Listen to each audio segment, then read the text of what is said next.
Invasi Rusia ke Ukraina memasuki hari ke-433 pada Selasa 2 Mei 2023 sejak dimulai pada 24 Februari 2022 lalu. Sejumlah peristiwa terus terjadi, seperti ahli demografis asal Rusia yang mengeluarkan peringatan soal serangan Rusia ke Ukraina memperburuk krisis demografis negara tersebut. Selain itu, ledakan di Bryansk menyebabkan kereta api Rusia tergelincir hingga Denmark mengirimkan batalion ke Latvia. Berikut selengkapnya.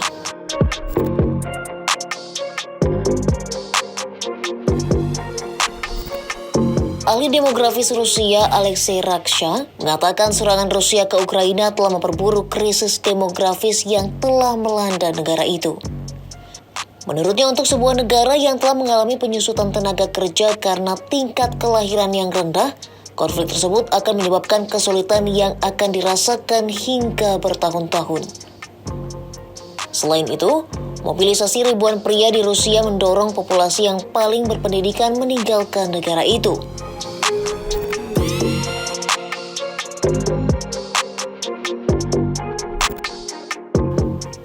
Gubernur wilayah Bryansk Alexander Bogomas mengatakan sebuah kereta barang tergelincir di wilayah Bryansk pada Selasa 2 Mei 2023. Ia mengatakan hal itu terjadi karena adanya perangkat peledak di rel. Meski begitu, ia mengatakan tidak ada korban jiwa dalam kejadian tersebut.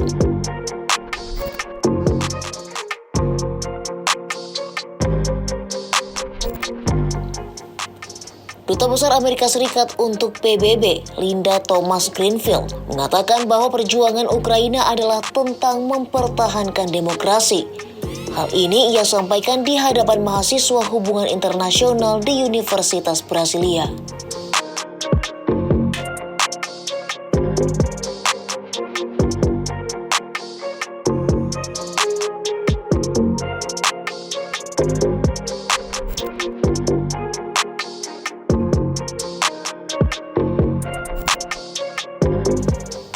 Uni Eropa akan mengajukan rencana untuk meningkatkan kapasitas produksi peluru artilerinya menjadi 1 juta per tahun. Komisaris Pasar Internal Uni Eropa, Thierry Breton, mengatakan saat ini industri pertahanan mereka harus beralih ke mode ekonomi perang. Rencana dari Komisi Uni Eropa ini mengusulkan penggunaan 500 juta euro dari anggaran Uni Eropa untuk meningkatkan produksi amunisi di blok barat.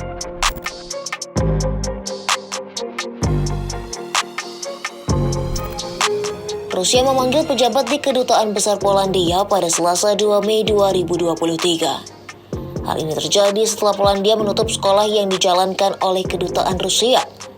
Rusia bahkan akan memberikan tanggapan keras atas perebutan gedung sekolah yang mendidik anak-anak diplomat Rusia itu.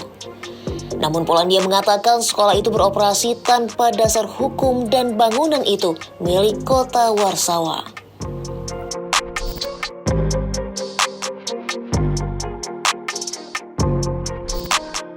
Denmark mengumumkan akan mengirim 1 batalion NATO ke Latvia pada tahun depan untuk membantu negara Baltik menyusul invasi Rusia ke Ukraina.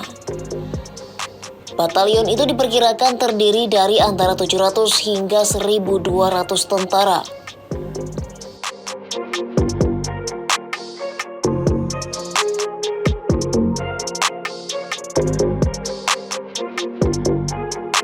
Selain itu, Denmark juga mengumumkan akan mengirim bantuan militer senilai 1,7 miliar kroner ke Ukraina.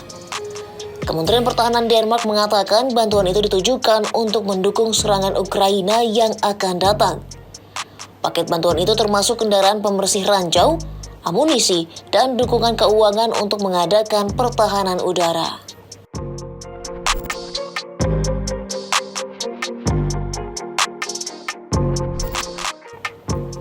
Federasi Judo Internasional melarang keikutsertaan 8 anggota skuad kejuaraan dunia Rusia pada Selasa 2 Mei 2023. Ini terjadi setelah Ukraina menyerukan boikot atas kehadiran atlet Rusia yang diklaim sebagai tentara aktif. Menjelang kejuaraan Qatar, Badan Pengatur Judo IJK telah memeriksa latar belakang para atlet dan delegasi. Akibatnya, 8 anggota delegasi Rusia ditolak untuk ikut serta dalam kejuaraan. Tak hanya itu, perusahaan kencan Tinder meninggalkan Rusia setelah invasi Ukraina berlangsung. Match Group mengatakan bahwa mereka akan keluar dari Rusia pada 30 Juni karena pihaknya berkomitmen untuk melindungi hak asasi manusia.